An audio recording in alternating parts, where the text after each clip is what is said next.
नमस्कार। मेहता टॉक्स हजारीबाग के इस कार्यक्रम में आपका स्वागत है। आज इस चैनल पर प्रस्तुत है सिनेमा ज्ञान माधुरी।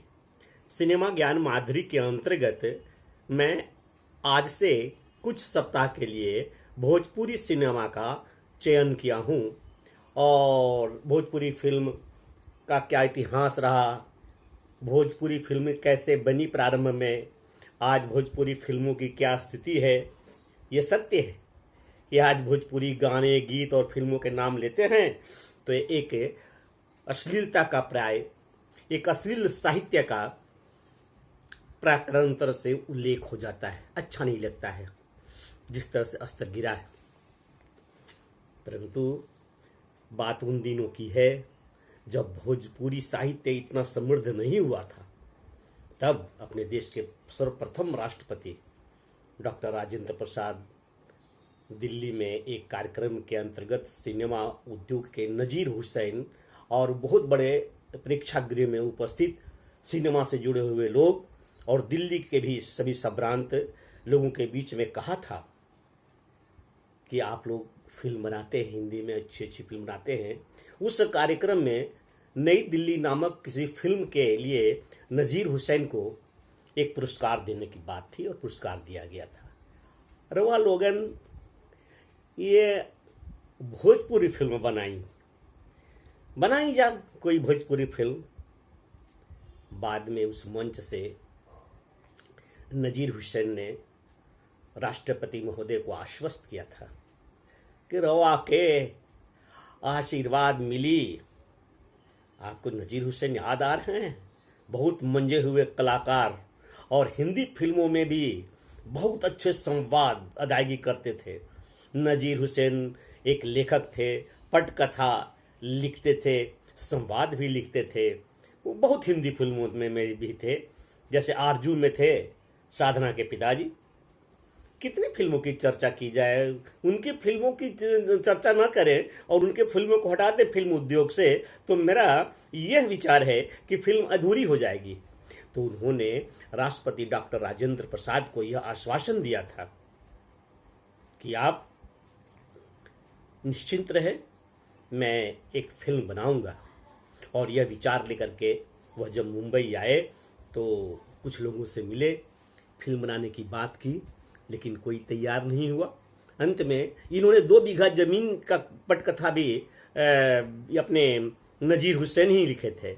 नजीर हुसैन उत्तर प्रदेश और बिहार के सीमांत के आसपास गाजीपुर के रहने वाले थे। तो उन्होंने लिखा, विमल राय को एक भोजपुरी में फिल्म का स्क्रिप्ट लिख करके दिखाया। इस पर विमल राय ने यह बात कही कि नजीर, ये तो तुम हमको दे दो, इस पर हिंदी फिल्म बनाएंगे। बोला नहीं, ये तो बनी तो जब भोजपुरी फिल्म बनी, आज बने चाहे कल बने। लेकिन समस्याएं बहुत थी भोजपुरी बनाने के लिए, कोई फिल्म में पैसा लगाना चाहता नहीं था। तब तक कितने क्षेत्रीय भाषाओं में फिल्म बन चुके थे, तमिल, पंजाबी, कन्नड़, बहुत सारी, बंगाली, ये सब तो थे ही। मैंने अनेकों क्षेत्रीय फिल्मों में के फिल्म बन चुके भाषाओं के, परंतु भोजपुरी पर कोई काम करने के लिए साहस नहीं कर रहा था। नजीर हुसैन असीम कुमार से बोले, का रे असीमवा, ये कैसे बनी हो? असीम कुमार फिल्म अभिनेता थे और वो भी उत्तर प्रदेश बनारस से संबंध रखते थे।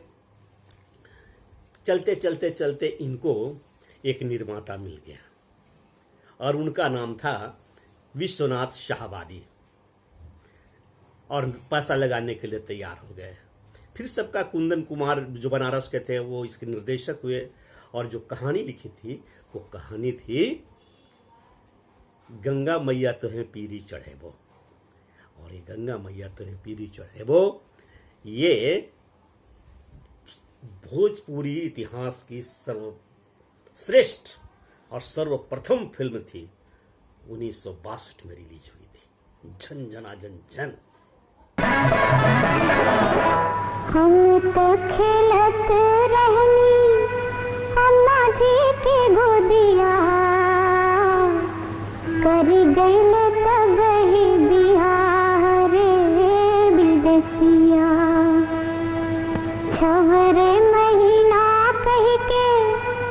गईले कलकतवा,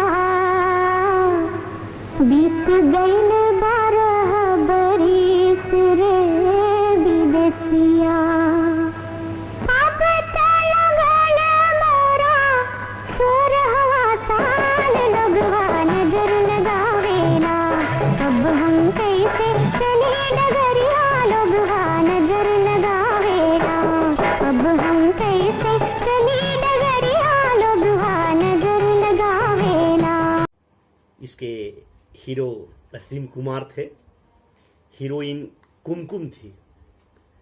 कुमकुम हिंदी फिल्मों में भी थी और भोजपुरी फिल्मों के भी बहुत ही सुपर आर्टिस्ट रही।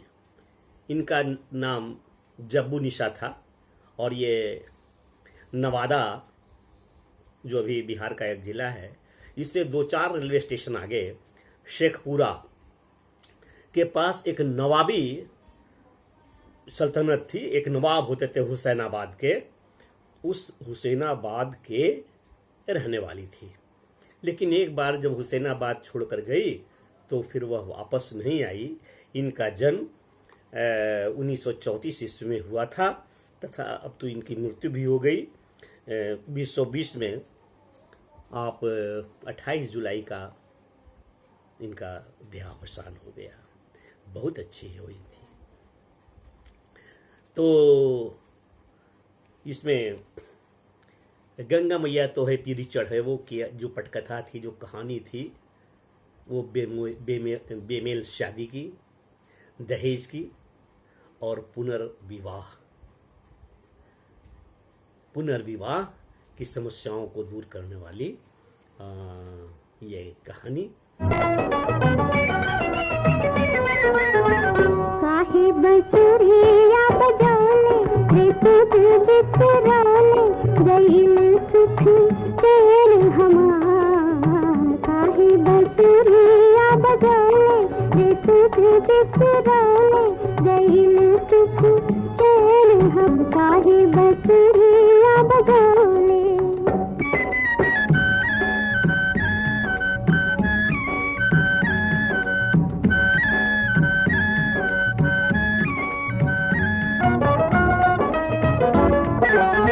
कटवा कसैया कुछ नहीं देखली हो, कुछ नहीं देखली।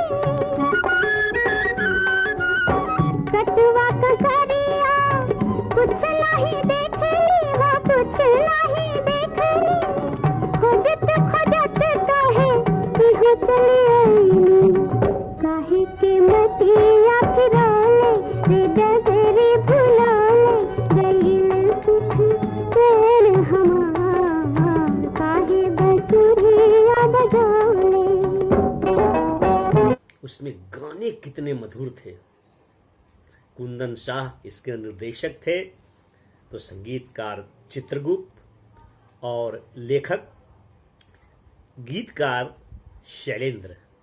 और ये गीत सुनिए।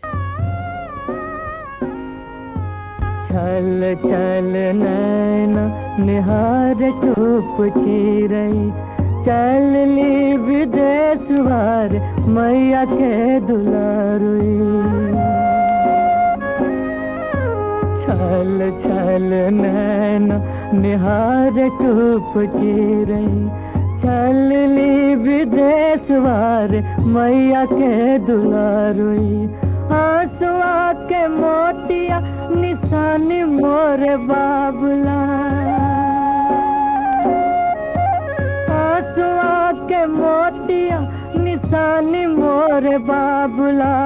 धार गईनी हम तोरे पास। और आखिर में यह गीत। हे गंगा मैया तो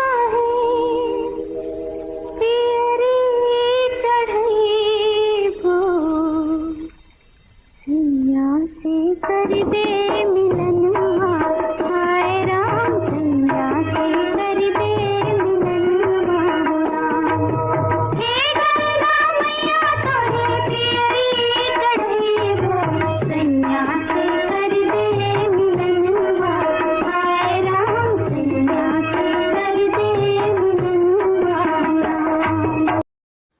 फिल्म गंगा मैया तोहें पीरी चढ़े वो के बनाने की प्राकलन राशि 1 लाख से लेकर 1.5 लाख तक की थी। 1.5 लाख में फिल्म बन जानी थी, परंतु जब फिल्म बनने लगी तो आउटडोर शूटिंग बनारस का और कुछ अन्य स्थानों पर गंगा के किनारे, तो ऐसा करने से इस फिल्म का बजट बढ़ता गया। परंतु विश्वनाथ शाहबादी ने कहा कि जितना भी फिल्म में पैसा लगे वो लगाऊंगा। उनके अपने कुछ सिनेमा हॉल थे, थिएटर थे और कोयला के अच्छे व्यवसायी भी थे और लगभग 3 लाख रुपए में फिल्म बनी थी। अगले कार्यक्रम में फिर मिलूंगा। आप लाइक, शेयर, सब्सक्राइब तो जो नहीं किया वो सब्सक्राइब करेंगे, बेल आइकन दबाएंगे, कमेंट्स देना हो कमेंट्स दें, आपकी कोई अपनी पसंद हो तो वो लिखें और हमें दें इजाज़त। लेकिन भाई घर के अंदर रहें और आनंद से इसको 3 बार 4 बार जितना बार देखना हो देखें। मास्क है जरूरी, 2 गज की दूरी और बराबर हाथ धोना। धन्यवाद, नमस्कार। और ये रहा मेरा मास्क। नमस्ते।